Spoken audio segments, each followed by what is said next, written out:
We are live. Welcome to another episode of Market Overdrive. I'm your host and your only host today, Dadkhah. Karla and Nick left me hanging and left me with all of these buttons.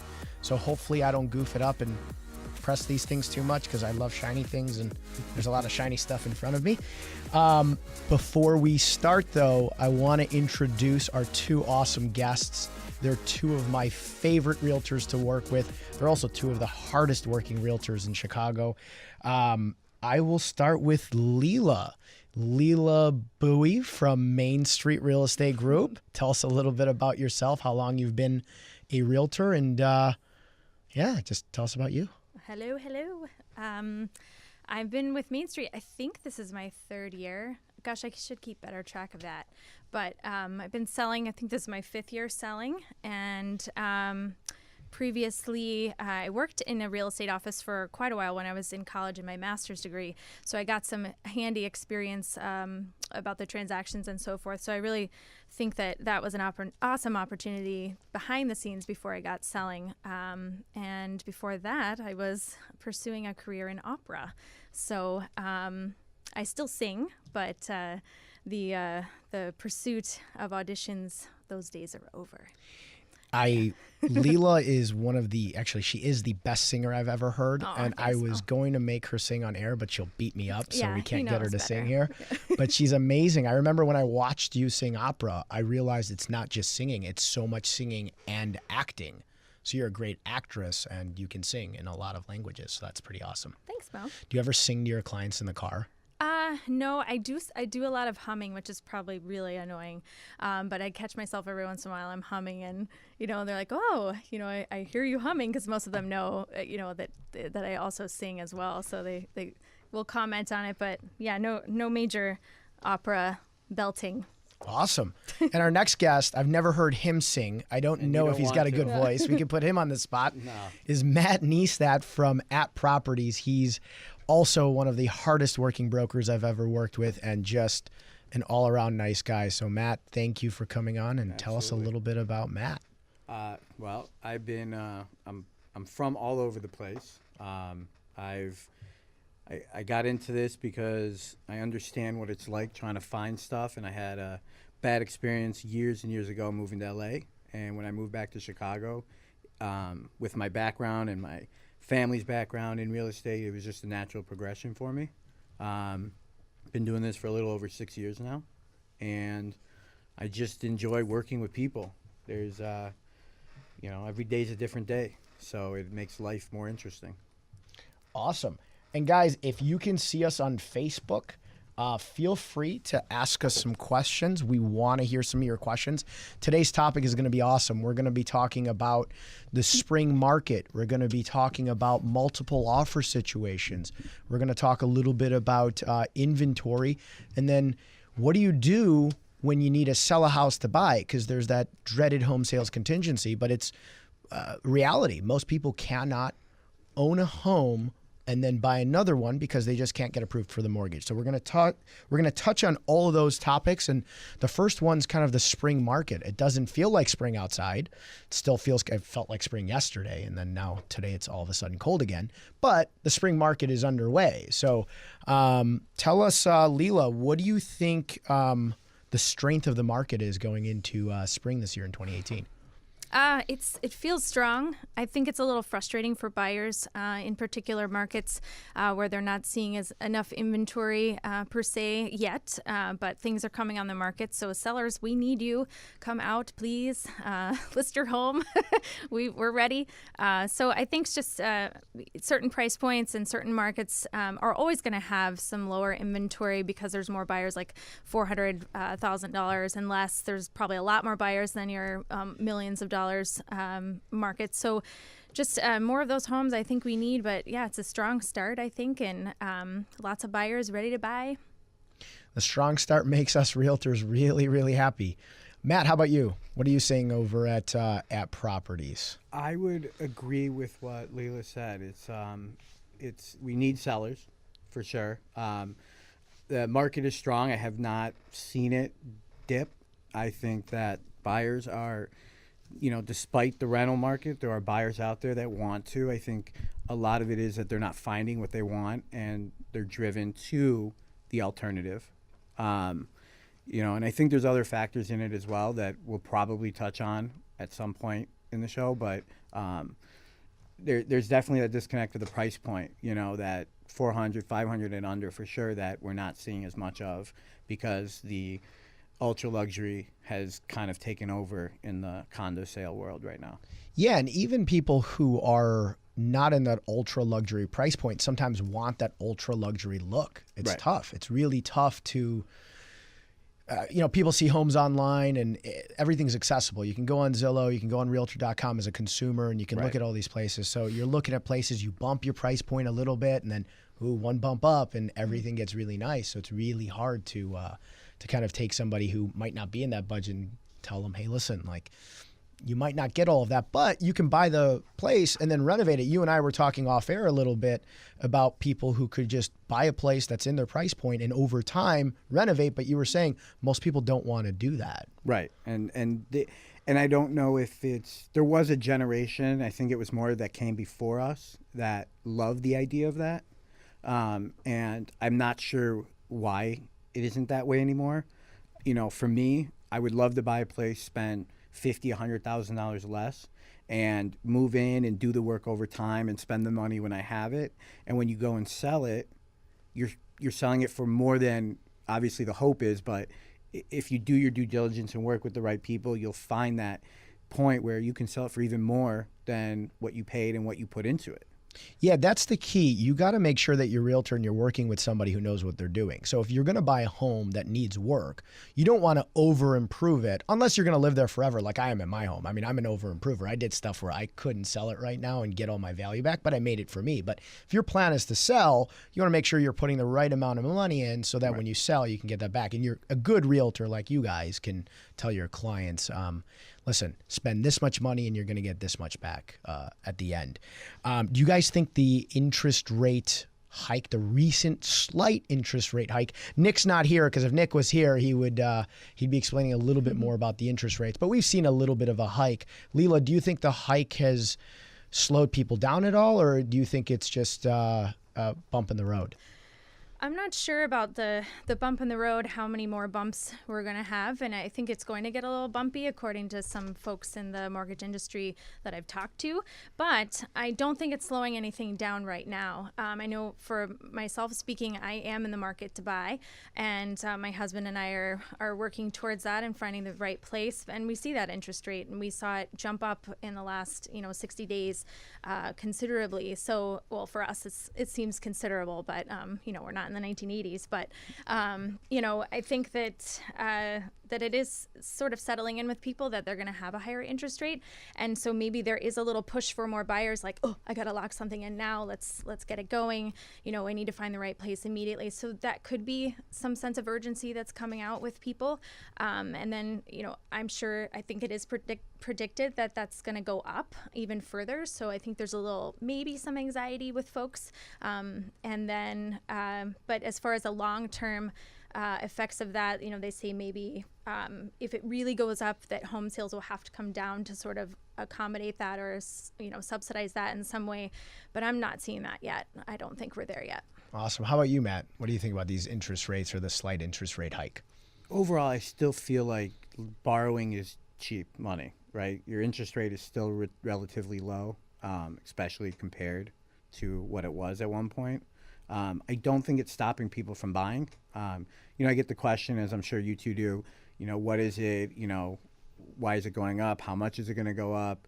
And, when it does go up, it's not stopping people. And they're like, oh, it's gone up, quarter point, a half point. Somewhere. Right. If it jumped up a full point, in the time period there, that might be a different story or more. But I still feel like the interest rates are low enough that, yes, it's affecting, but it's not dramatic where somebody cannot fully afford to, they have to completely put it off. And I agree. Memories are short. I've said this on the show before. People are thinking, oh my God, they were in the threes a year ago. But they don't realize in the mid 2000s, they were 7, 8. And you go back to the 90s and 80s, they were in the teens. So historically, like you both said, it's really, really low. And I agree, money is relatively cheap. You can make a lot more money off of your money right now than it costs to borrow. So if you're borrowing at 4.5%, even if you got to 5%, people can invest their money and make a whole lot more than 5% right now. So it does make sense. It does make sense to still take out loans. And the rental rates are going up. So what's the alternative to not buying a house? You're going to buy a rental where rental rates are going up right now. I was sitting through a YPN breakfast yesterday where Greg Pekarsky, and shout out to Greg, he's an awesome realtor. He was talking about how his business went from doing a lot of rentals to turning a lot of those renters into first-time home buyers. And he said a quarter of the people that our renters end up becoming buyers the following year. And he said the average rental price, and I don't know the exact number, but it was $2,200 to $2,400 a month in Chicago. He said that equates to a $350,000 home. So have you guys seen the same thing with rental hikes? Matt, I know you've dealt with a lot of I've seen a lot of your posts about new high rises going up. I know you're pretty active on social media about that. Seeing a big push in more new rental buildings? So, yeah, I mean, the rental buildings, they're not going to stop anytime soon. Whether or not anybody likes it, they're just, I mean, I think there was an article last week or earlier this week that came out that said there's roughly 4,000 to be delivered by the end of this year and another 3,000 by the end of 2019. Deconversions are, the land is too much, so now developers and investors are going after these buildings. Kennelly Square is a big one that was, in the papers for a while. I think, if I read the article correctly, there was another one in the Loop that just got announced. And I think that the rental market is just going to be there. What I'm kind of hoping, and maybe I'm optimistic, is that some of these buildings will start converting back to condos. Some of the older buildings that are lowering their rental price point because the newer buildings are more attractive will start to convert, and that will help out. But I agree with you. I mean, these buildings, there was one I just saw, an ad came through on my email.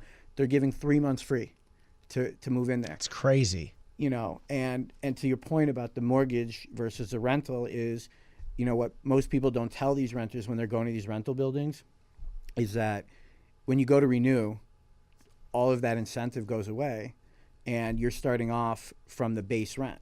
So what do? Do you move again after a year? Do you try to maybe negotiate, or do you find a place to buy? And I have a client who just closed on a house, and that's what she did. She got sick of dealing with the rentals, and she's single girl, but she bought, and she's very happy, and her father explained it to her, and he's like, this isn't, investing in the stock market. You're investing in yourself and putting the money towards yourself versus somebody else. Right, and there's that flexibility of you get to not have to every single year potentially move. You never know if your landlord's going to say, hey, listen, sales prices went up. And now in a rental building, they're not going to kick you out. They'll love to take you back in. But if you're not in a rental building, your landlord can say, hey, tough luck. I'm selling now. You got to move. Lila, we were talking. We drove over here in the same car, and you're about to buy your home, and you were talking about, well, I can go there, I can move in, and I can slowly do things. And you see yourself staying there for 5-7 years.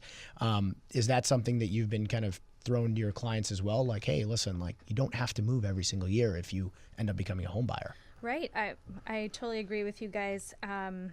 There's, renting serves its purpose for a time and for the season. Sometimes folks, they love to rent, and I have a friend in their 60s, and they've rented forever, and they've been in the same place for, I think, 20 years or something, and they've gotten lucky. They have a wonderful landlord that lives above them, and they have an awesome experience there, and that's what they like to do. But I think for most people, return on that money is very important, especially after a certain age, and you don't have to live there forever. It's you can make it a place of your own if it needs work. Personally, that's what I like.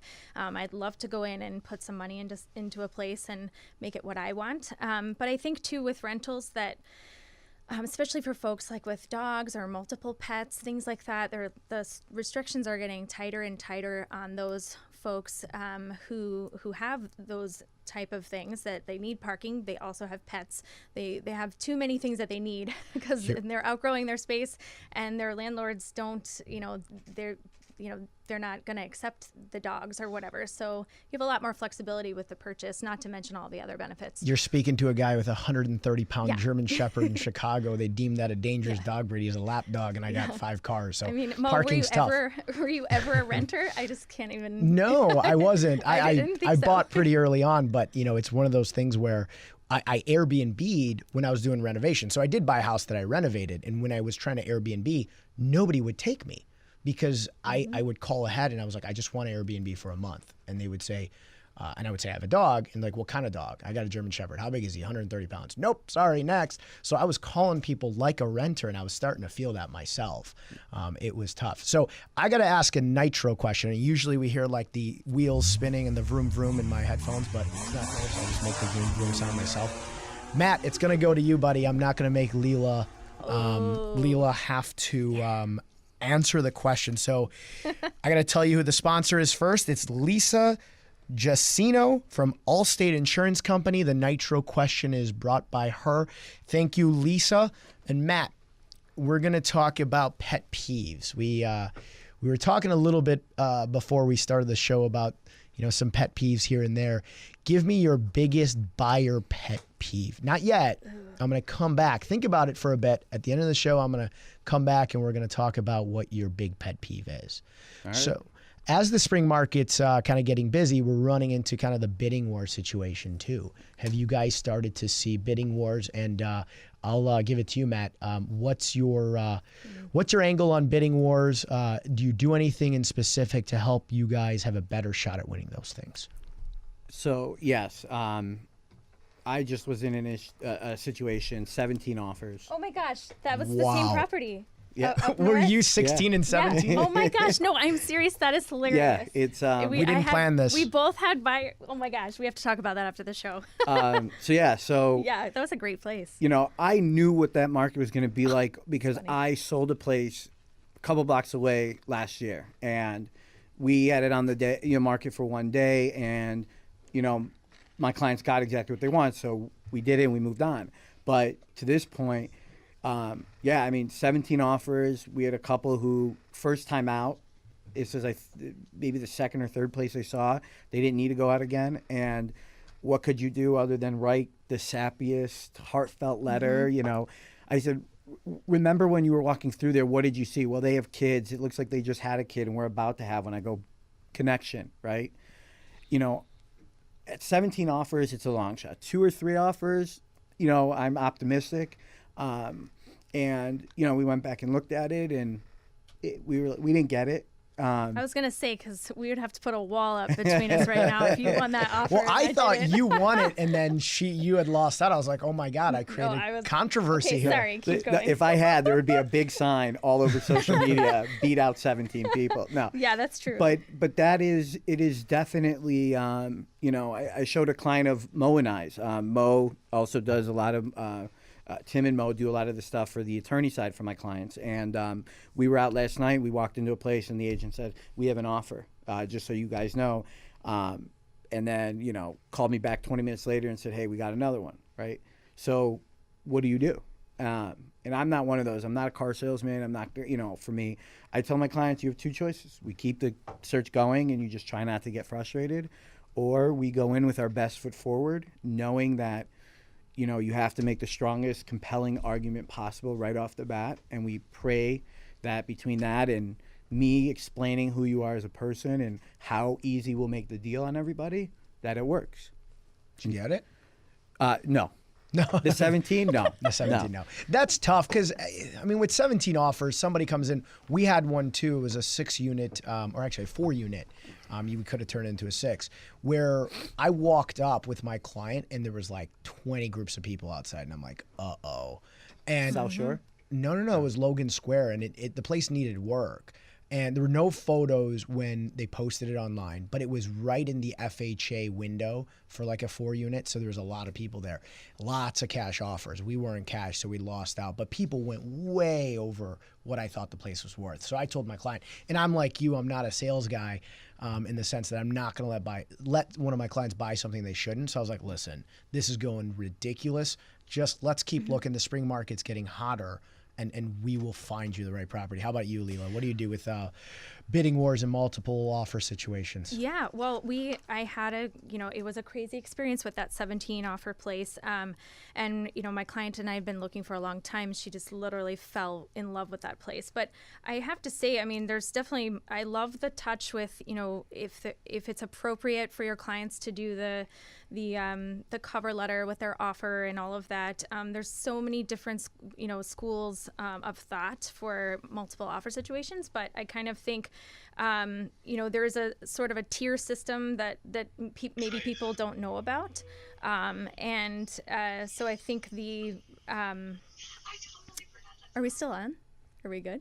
Yeah. Oh, okay. I don't I got a FaceTime from Karla. I didn't know if I was supposed to answer. Karla, She's what's the up, other Karla? guest, so I was like, Yeah. what's going on? Okay. So, it's funny because every listing agent, like this particular listing agent that we were working with trying to, make an offer on the place, this particular seller and listing agent decided I think they listed on like a Thursday or something, and then they set it up front because they knew that place was hot. They said, we're not going to look at any offers until Monday at 4 p.m. So they went the entire weekend, and they had literally, people came in droves to see this place because it was priced very well. It was undervalued, I think. And so it sort of elicited a bidding war, essentially. So there's that school of thought. Whereas other places that will come on the market, you never know. They could take the first offer they get if it's good. So it's very subjective, I think, to how the listing agent wants to approach it with that buyer too. So that's why I think, it's doubly important to work with a realtor because they can make that connection with that listing agent. They can see or foresee those things that come up. Super important. Other ways you could strengthen your offer: amount of earnest money, if you could try to go above and beyond with that. If you don't have a home sale contingency, which I know we'll touch on later, there are other things you could do, like, obviously bid as much as you can. They have escalation clauses that you can talk about, which some realtors will advise their clients, or their clients don't want to do it. So it's all subjective, again, to that relationship between listing agent and realtor. So, you could try the escalation clause if that works, if it works for your budget too. But I think a really good thing to remember is in this, it's kind of discouraging sometimes for buyers in this opening market where we just don't have enough listings yet. People are still, sweeping leaves, or I don't know what they're doing, but, once it gets hotter, I think there'll be more listings, but it's a little discouraging. And I think it gets pretty heated, obviously, but the point I'm making is that, you just never know, and you just have to put your best foot forward. There's no way as a realtor we can know how much that winning bid was.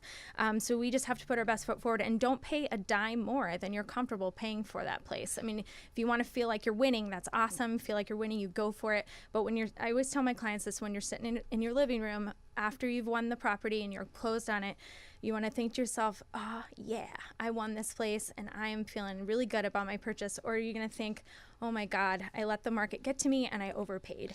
Yeah, it's the biggest purchase of your life, so make a smart one. I use escalation clauses a lot.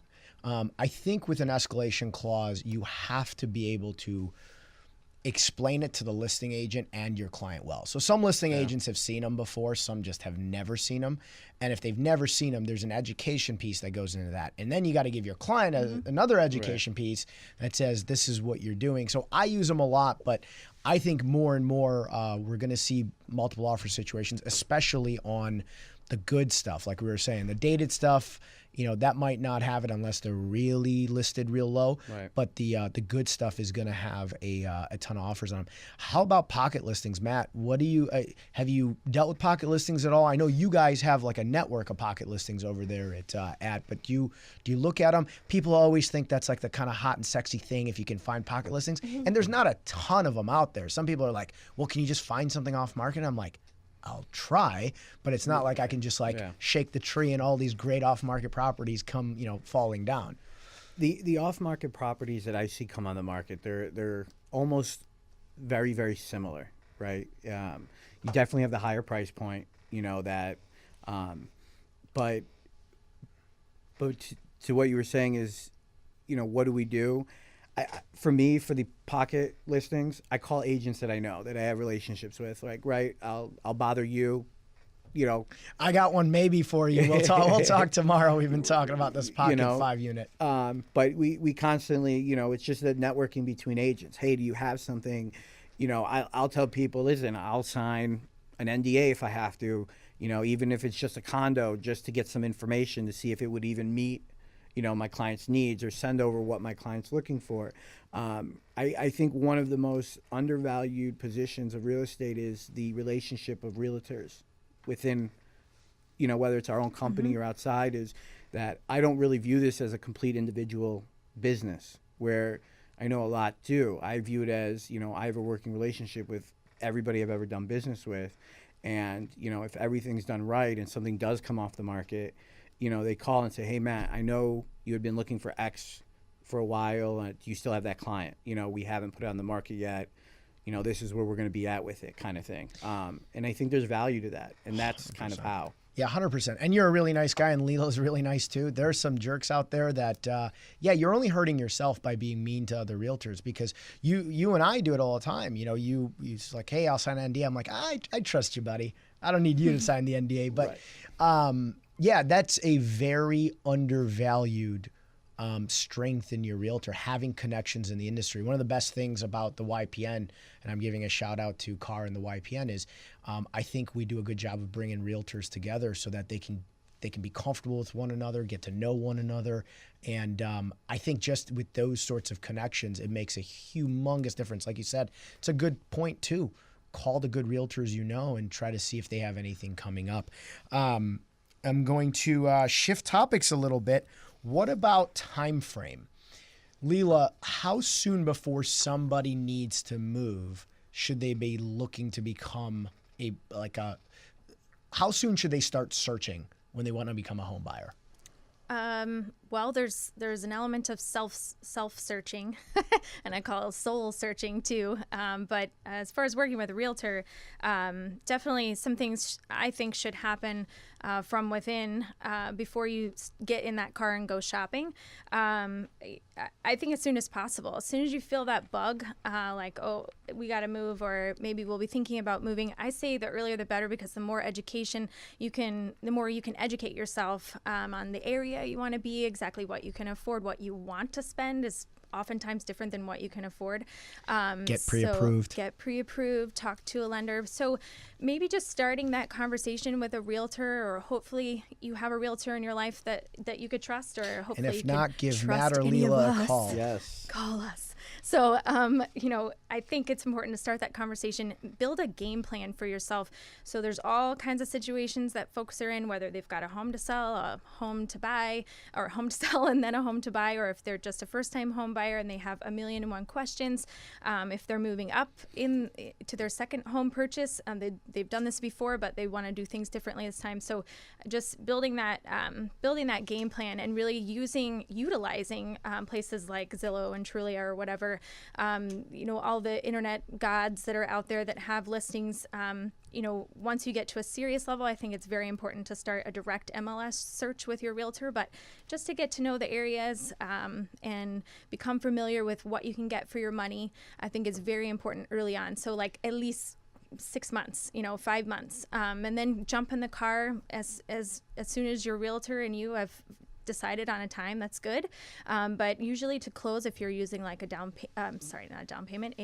loan product, I would say to be safe, 45 days. I know our buddy that we work with says he can get the loan done in 3 weeks, and that's awesome, and he's saved my butt many times. But I think to be safe, we should probably stick to the 45 days, especially when it starts getting hot. And especially if you're a first-time home buyer. Yeah. Lenders can do this stuff in 3 weeks, but that relies on your tact too. You better be quick at getting them stuff. I tell everybody you can control a closing as a buyer about 60 days. So if you put in an offer, most people are closing somewhere between 30 and 45 days out, call 45 the average. Mm-hmm. But you can give somebody an offer and say, I want to close in 60 days, and they might kick and scream a little, but they'll probably take it. But if you send somebody an offer and, hey, I want to close 90 or 120 days out, they're going to be like, that's a long time out. Right. So, back out how long you think it's going to take to search. And Lila, you're right. Know what you want. If you have no idea, and you have like 15 different neighborhoods you want, well, go hang out in those. I tell people, spend a night or a lunch period and go hang out in that downtown area. Go hang out in that neighborhood. Get familiar with it, and then narrow your search. Yeah, go do whatever you got to do. If you're the type of person that goes out for dinner, go hang out in that downtown at night, and just have dinner. But just get familiar with where you want to be, and definitely get pre-approved, because two reasons. One, if you start looking at, $500,000 homes, but you're only approved to 400, it's gonna be really hard to get that really nice home out of your head. And vice versa, you might not know how much you can afford, and you might be like, I'm not finding anything at my price point I love, but your price point might be a little bit higher. With mortgage rates, Matt, you were saying the money's still cheap. Every $100,000 on your mortgage roughly works out to $500 a month. It could be a little bit less, but you might be approved for more than you think. Now, you touched on there's two different types of people buying: people who are renting and turning into buyers, and then people who have to sell to then turn into buyers. Matt, that's a dreaded home sales contingency. Is there a tip, tricks, a bunch of them that you think, if you got to sell a home and buy one, that you would utilize for your clients? So yeah, the biggest thing is So I'm dealing with this right now, which Mo will also be dealing with shortly, as soon as we find the place. What I've told them is, and we've had the conversation about how we do it, because in my opinion, the biggest mistake is finding a home that you want to buy and your home's not on the market yet. And I think that's the first step, is that your home has to either be ready to go to market immediately, or it has to already be on the market. Because if you put in an offer on something and you don't even have it on the market, that person's going to say, when is it going to be on the market? How long is it going to take? Not every neighborhood is Lincoln Park, Wicker Park, Lakeview, that properties sell quickly. And so that's what we're going through now, is getting it ready. Once we go to market, let's start looking for the right home. Let's find you the right home, and then it's giving the other person on the other side of the deal as much information about what you have, right? What neighborhood you are in, what type of home, price point, so they feel comfortable with it.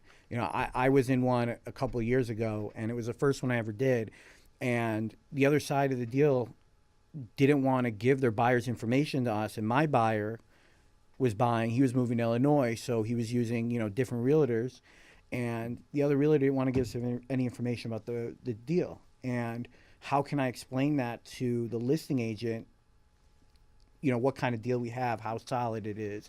It was like a fight. It's transparency. Yeah, I agree. Yeah, that's ridiculous. Yeah, that's nuts. I mean, you got to know your audience. Do your diligence, so, too. Right. Somebody is trying to sell their home to you as well. Make them comfortable.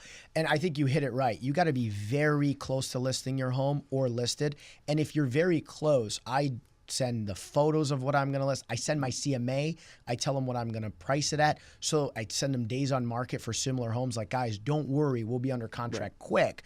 But if you're like, hey, I want to buy your house, but I don't know when I'm going to list my house, well, think about it. Put yourself in the seller's shoes then. You got to think you're not going to be okay with that. And I always tell my sellers when they're selling and buying, you're about to be a seller too. If a buyer now came to you with that, would you be comfortable? And typically they're like, no, I wouldn't be. But yeah, obviously getting listed right away. And I tell people sometimes, list right, list smart, get under contract in your home, and then again, use that 60-day control window. So if your buyer's like, I want to close in 45, maybe ask them to close in 60, and then you have 60 days to really find what you want, put the pedal down, find your next home, and then hopefully a really good lender gives you up to about 3 weeks worth of time where they can close and you're okay. Right. Lila, how about you? Well, Any I tips? was going to say, like, sort of the flip side of that, where it's really like gauging your market too. If you're moving from a completely different market, and getting into a situation where you're in a competitive market versus,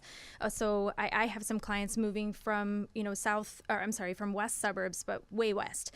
And so the market's a little different over there, at least in their realtor's opinion or in their opinion. So I had a good relationship. I'm making a good relationship with that other realtor because they're going to buy here in the city.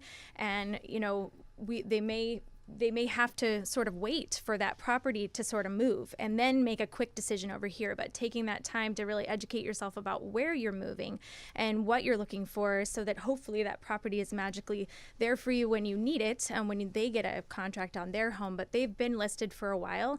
So sometimes it could take months. It could take a year to sell your house, depending on what market you're moving from.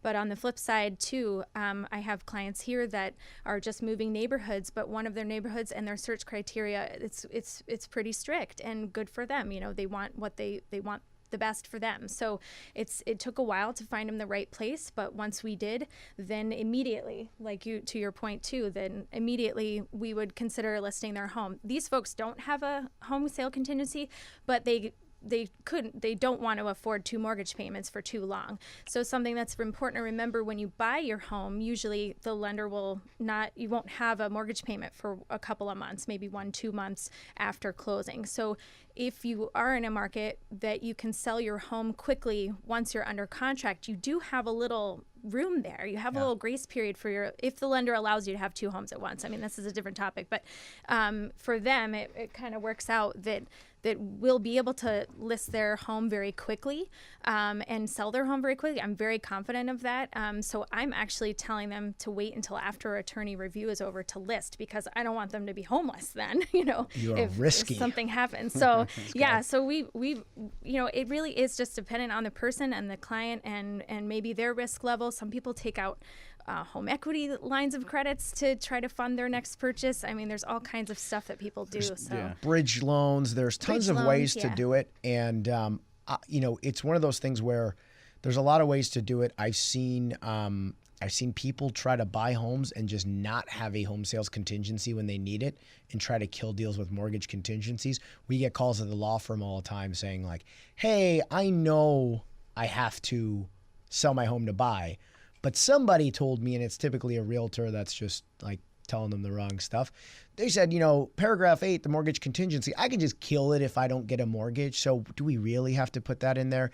And I tell people, be honest, because technically your mortgage contingency, and this is for all you realtors that are telling your clients this, it means that you are in good faith attempting to get the mortgage. If you know that without selling your home, you can't buy the next home, you can't just kill under mortgage contingency. Now, will every other side's attorney or seller check up on that when they get a mortgage denial letter? Maybe not, but if they do, you are definitely in breach. So I see it happen all the time. I've seen it happen on my files where I'm the attorney and somebody kills the deal and then I find out they're selling. Me and Tim will do a little bit of due diligence. Dirty. We'll make sure you don't do our clients dirty. We will we'll look into it, but it happens from time to time. Do you see that, Matt? Luckily, I have not. I have not. Okay, good. Luckily, yeah. There's not a lot of things that anger me, but that would definitely, again, there's anybody can look up if somebody has a mortgage. It's not that hard to do, and so why lie? Just the transparency thing, right? That's what it's about. One of the things I even thought of as we're sitting here about how to go about it is, if you need more time and let's say the other person's already moving out and it's a financial burden on them, and you can afford, the extra payment, maybe offer to say, I'll whatever your carryover costs are for the 1 or 2 months to keep things on track, we'll take care of if we have to at that point, right? There's ways where you don't have to kill the deal right away. It's creative. And when you're working with realtors like Leila or like yourselves and attorneys, and you have the creative way of figuring those things out. Yeah, and that's a key. Again, the worth of your realtor, especially one like these two that has knowledge to get creative and has seen these situations, realtors are worth their weight in gold. I see a lot of attempts at cutting realtors out of the industry, and that's a totally different topic that I'm very passionate about and I won't get into. But the industry needs realtors. So if you're a consumer and not a realtor or lender listening, you need us. You can't cut us out. We're here to stay. We're not going anywhere, especially the good ones. And we know where you live. Yeah, we know how to find out where you live. Nitro question. So I got to come back to it because we are getting close to running out of time. Wow, it's going fast. I know it went fast. Time flies when you're having fun. Or they just speed the clock up and they're like, you guys are boring us. They speed that clock up and they're like, get off the air. No, I think we're having a good time. So Nitro question. Answer it, buddy. Pet peeve. Pet peeve. I'd say it really doesn't just fall with just buyers. I think it's Sellers, you're gonna get it too. Agents, if you can't make a showing, something happens. It's life. It's part of it. Shoot a text, an email, call. Hey, I'm not gonna be able to make it. I don't even care if I'm there early and you're on your way. I just, I want to know. I had and the reason it's so fresh in my brain is I had somebody just do this where they said they would email me. They never did. Then I shot them and said, hey, I know you're really interested. Are you still planning on swinging by? Didn't respond. And then 30 minutes after the appointment was set, they call and say, hey, we're here. And I wasn't there any longer. Right. Why, after attempts that day and the day before to just confirm everything, why would I assume that they'd be there? And she was nice about it. She understood, but it's just communications. We understand that life happens and things happen as realtors. Like, it's our job to be there, and we take on whatever comes, from your life. That's what our job is too. I cringed when you said that because I agree. Listen, realtors, if you are supposed to or homeowners or home buyers, It's if a you're fundamental showing up, people problem. I mean, that's just show up, that is. or at least let someone know. I'm a late guy. Everyone laughs. Like, I'm 5 minutes late to everything, and I'm like driving like a madman everywhere. But if I'm running late, somebody knows I'm running late because I'm giving them a heads up. And half hour late is really late. I think 5 minutes to when you're supposed to be there, you're still kind of on time. But if you're that late, and I see it in the suburbs a lot because I've moved to the suburbs, so I'm doing city and a lot of suburbs. Suburbs, they have these crazy hour-long windows, and they're not as used to us being present. So I'm at some of my showings, and they, realtors show up and like, hell are you doing here? And I'm like, I'm here to show the property. And sometimes they're not used to that. So they have these like hour-long windows, and they'll show up at, the 45th minute. So some of my suburban showings, they're like, hey, can we show between, 7 and 8? And I'm like, no, you can show between 7 and 7:30 because my clients have to leave the house, and you can be within a half hour punctual. Now, I get the drive time is longer, but I'm with you. That makes me cringe. And Lisa Jacino from Allstate Insurance, thank you for sponsoring that Nitro question. But I agree. That is my pet peeve. And Lila's shaking her head that she too agrees that that's one of her pet peeves. Let me see if we have any comments on Facebook. We got, I just saw this, Lila. Great show by Chris. Kyle Berger says he's looking good, Mo. Well, that's very nice of you. We got a Karla. Karla FaceTimed us, and then that's when we kind of went off for a second. I know. I think she forgot we're completely on air right now, but she's watching. So hi, Karla. Jim, who changed his Facebook name to Jim Bird, but it's really Jim Patak. What's up, Jim? He said dealt with that exactly. Found a place, then decided we had to sell. Jason says go Matt, and then Nick Memeti, my man crush on the show. Look at Mo, all grown up. Good work, man. High five. Thanks, buddy. All right. Give me, for both of you, one or two quick tips for somebody who's about to get their home buying process started. Lila, ladies first. Give me some tips to somebody who might be watching, is thinking of starting the home buying process this spring. Home buying or home selling? Because I know we touched on some either home buying. run it with home buying or home selling. Okay, two tips for either or. I'm gonna do some home selling. And then you're gonna get the Matt, buying or whatever. Right, that's you can perfect. say whatever you want. So two things that I noticed just during my it's funny, like you notice a little more things sometimes when you're shopping for yourself, and in working with buyers, and this is important to them. They want to know what the layout feels like. And I have a few buyers that they've taken the time to really narrow down in what they want in a place and what they want in a layout, and it's something very specific. So if you're going to list a property, ask your realtor if in their marketing materials they will offer a floor plan of your home. I think it should be required, honestly, because you cannot tell from pictures usually most of the time that what that layout is like, and layout is an extremely functional. It's a crucial part of the home. So obviously floor plans can be changed and so forth, but I think it's important to have that digital or a PDF of a floor plan in the photos. And then also taxes can be detrimental to someone's monthly payment, and if they're incorrectly put on the listing by your realtor, and it's an easy thing to mistake to do by mistake. But let's say I'm coming across several homes that where a senior citizen has owned the home and they've passed recently or something, and it may be a couple of years ago that they passed, and it still says that there's a specific, let's say the taxes are $7,500, but it says senior freeze and homeowner exemption, and that all these exemptions are part of that number.